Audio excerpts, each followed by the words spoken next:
Hey everybody, Ed here with the Digital Digest, and today I wanted to share a quick look at the Alienware X51. Now this is a desktop gaming PC, even though it may not look like one at first glance, because it really does resemble a console, something like an Xbox 360 or PS3 or even the next-gen consoles that are just about to launch. And from Alienware and Dell's point of view, this really is the console of PC gaming. I mean, you have all of the innards necessary to get solid, if not top-tier gaming performance.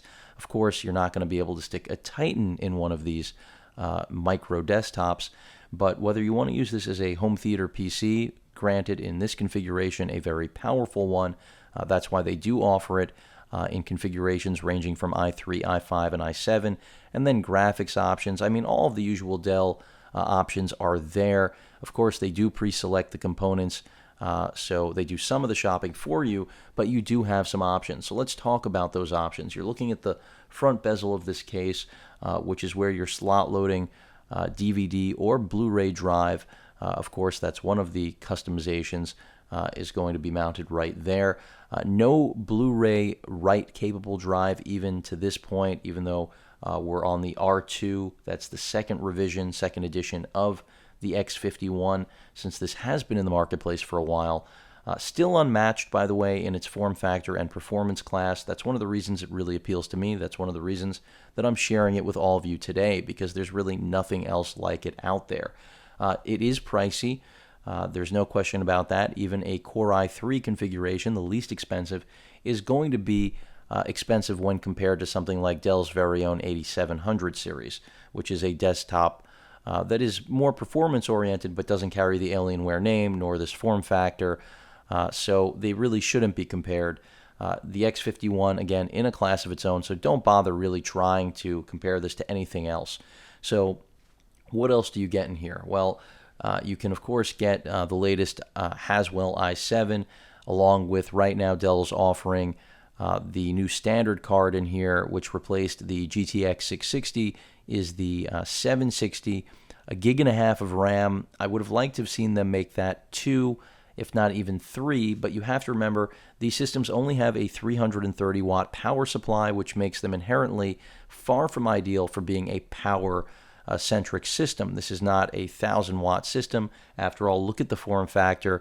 It's as compact as a desktop could ever really be. Also, I want to talk about the looks of the system. I personally think it's quite flattering, about as good a looking system as you're going to find in the market, especially if you're looking for a small form factor console-esque PC.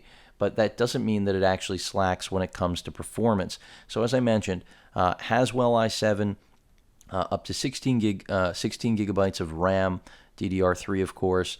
Right now 760 is the standard, as I mentioned before. You can still jump for an upgrade to the 670 with 2 gigs of RAM, which if you're asking yourself why that's where it tops out, again, it's all about that 330 watt power supply.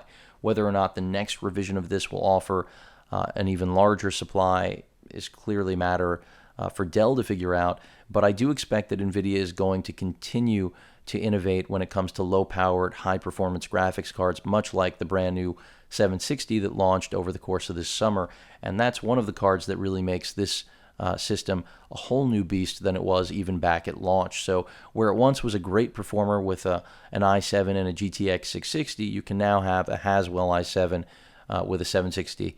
So that's a big improvement, especially on a cost basis performance. The 670 will still render the best performance for this desktop when it comes to gaming.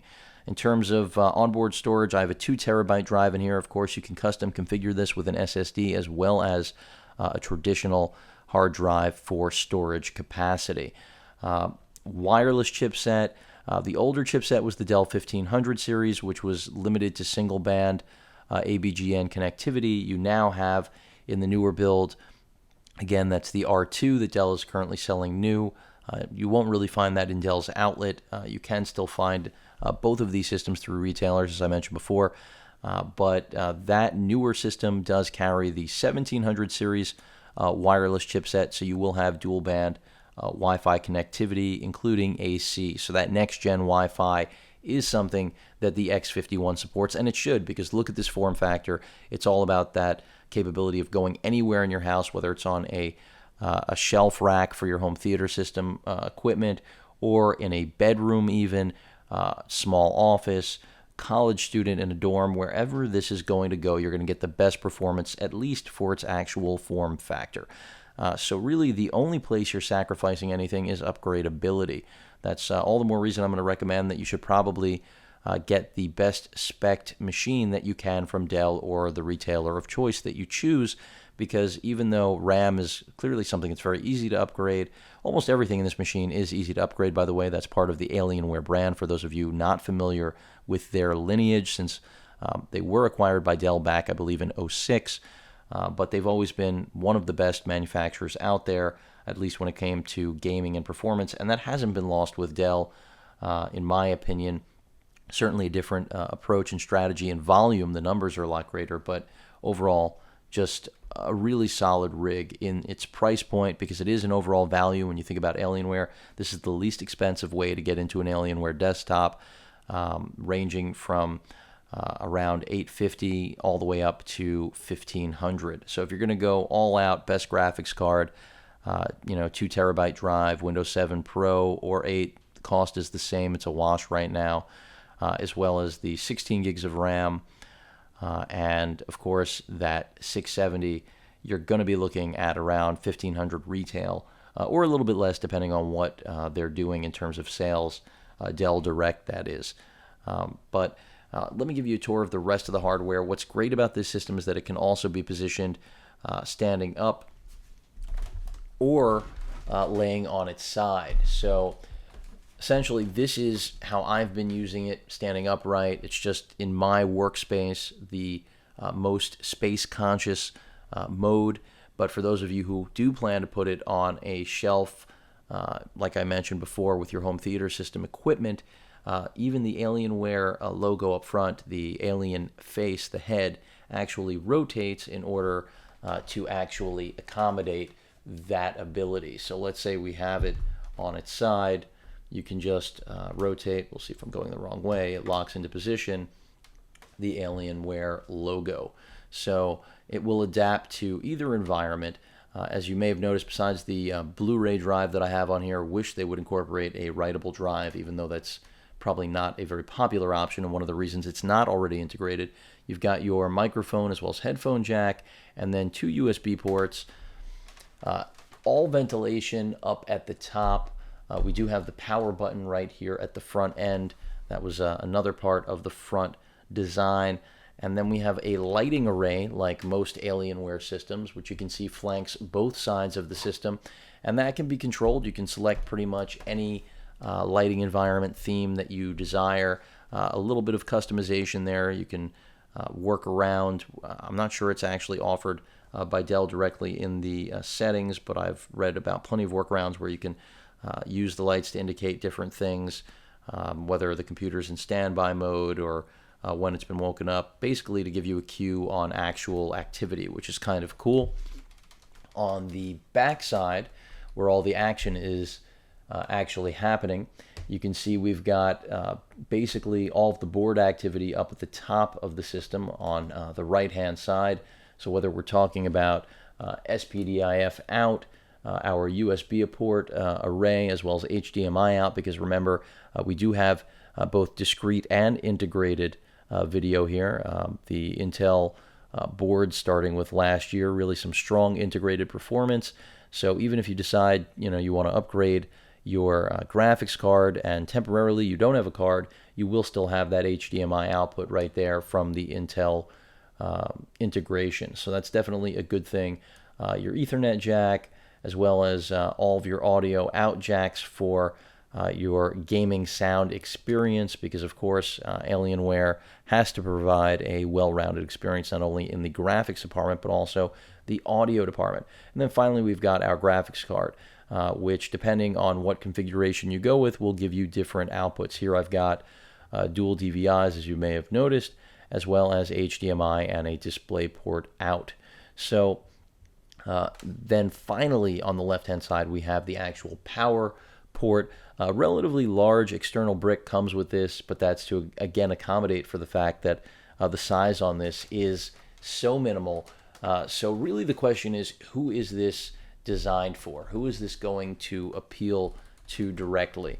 And in my opinion, it's really three different users. I'll start off with a user like myself because I really do appreciate what they've done here.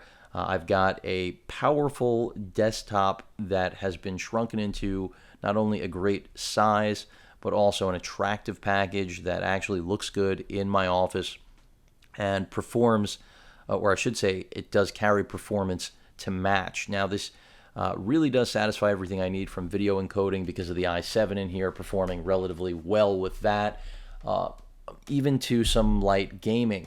Of course, if I were to take the upgrade up to the 670, which I personally did not, or I would think really the 760 is the way to go with 3 gigs of RAM. It can be accommodated by this case, whether you have an older system or the latest one, because again, they only include a 760 with 1.5 gigs of RAM. You may want to get it up to 3 depending on what kind of resolution you're looking to game in or support across several monitors. The point is that despite its small form factor, it still has more upgrade potential than anything else, again, in this sort of form factor, because that's part of Alienware's brand. But when it comes to the graphics card, that 330 watt supply is your biggest hurdle to jump. Keep in mind, a lot of these cards, like the original 660 that launched with this as one of the most powerful experiences in its form factor, and now the 760, are specially tweaked to work with this 330 watt supply. There's a little bit going on under the hood I'm not going to get into, but again, you can get a lot of other cards in here that Dell isn't giving you the option to purchase right now in pre-configured systems or actual customized systems. So that's something to know. The light show, really not an important thing, but that's part of the Alienware lineage. So again, I'm one of those customers. I want a small form factor PC. My days of wanting even a video encoding box, something that I'm going to really rely on again for some gaming, as well as just about every other task that a traditional desktop can do. This is going to be able to handle without any compromise for me personally. If you are a gamer, well, you're going to probably look at this and say, why would I buy this rather than building my own system? And the answer is fairly simple. This isn't aimed at a hardcore gamer, a true enthusiast, unless you're going to be using this at a LAN party, because you're going to get better performance from something like this than from a high-end gaming laptop, even arguably from Alienware gaming laptops, although the 18 is an exception. And this is, again, a lightweight machine. In order to tote this around, if you're actually into LAN parties and that centric in your gaming, then this is definitely going to be a great alternative to trying to bring the giant rig that you've built at home to really max out every game on Earth. This is going to be a very good substitute or backup system. So that's another area I think this applies to, or customer that it is designed for. And then finally, it's the home theater PC crowd, the person that wants to be able to use this as a PC console in their home theater PC environment, or I should say home theater environment, have this output to their big screen, whether that's a 55, 65, 70, you name it, whatever it is, and be able to do some PC gaming, web browsing, watch all of their movies and content with really absolutely no compromise. And from a sound standpoint, this machine does incredibly well. Of course, different configurations, different graphic cards are going to give you different amounts of noise, but be assured Alienware wouldn't have made a system like this in this form factor, as powerful as it is, if they were going to undo the concept entirely by making it far too loud to be acceptable in a home theater PC environment. So those are really the three primary people I think that this machine is going to appeal to. So again, for me, it was just a matter of my days of using 1,000-watt power supply driven gaming rigs for video editing, and the gaming that I still did on the PC level for what's not accommodated by consoles. Those days are pretty much over, and that's where the X51 for me was a great fit. I'm not going to LAN parties, never have, and don't have any plans in the future. But for those of you that are, this looks like an incredible option in its weight class, under 15 pounds. It might actually be even 12 pounds, so not heavy at all to lug around.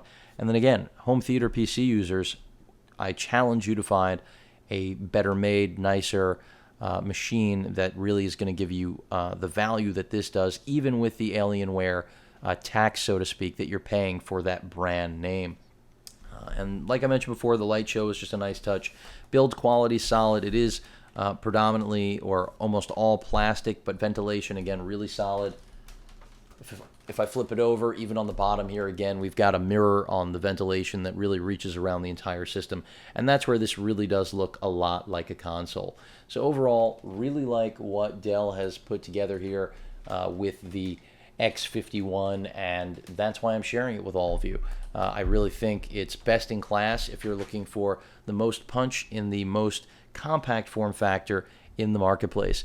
If you have any questions or comments, please feel free to post them. And of course, as usual, please feel free to subscribe. Later.